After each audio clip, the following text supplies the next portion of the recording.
Today we are going to create this morph effect where a cube transforms into a Suzanne and Suzanne transforms back into a cube.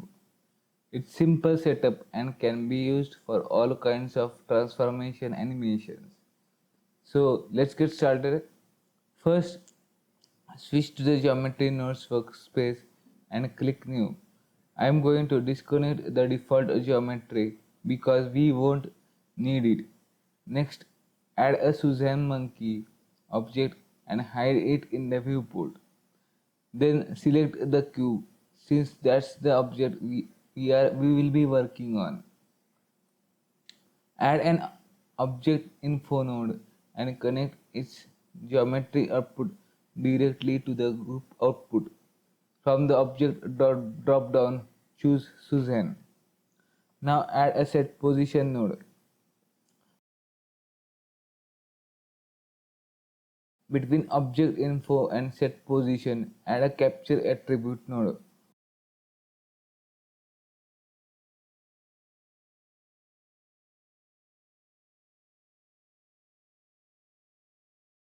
For the value, add a position node and connect it to the capture attribute input.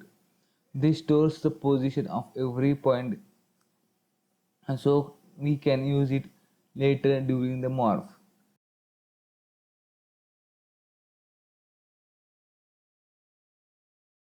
Next, add a sample nearest node and a sample index node. Connect the nodes exactly as shown. Duplicate the position node and connect everything as needed.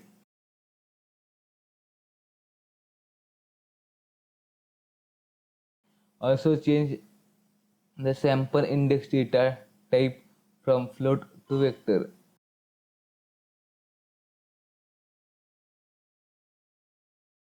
Now we need to blend between the original position and the target position.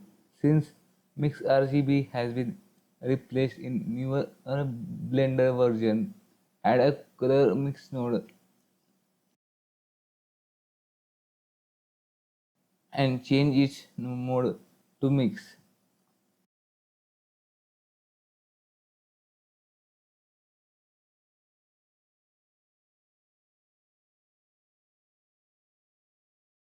Connect the capture position to input A and the sample position to input B. Then connect the output to set position node.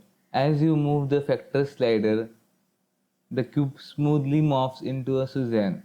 To animate it, simply expose the factor value through the group input and add a keyframes. That's the entire setup. You can use this technique for the transformer style effects, vehicles turning into robots, shape transitions, logo animations, and much more. In the next tutorial, we will dive into more advanced geometry node techniques. If you found this useful, consider liking the video and subscribing to the channel. Thanks for watching and I will see you in the next one. Have fun creating. Bye.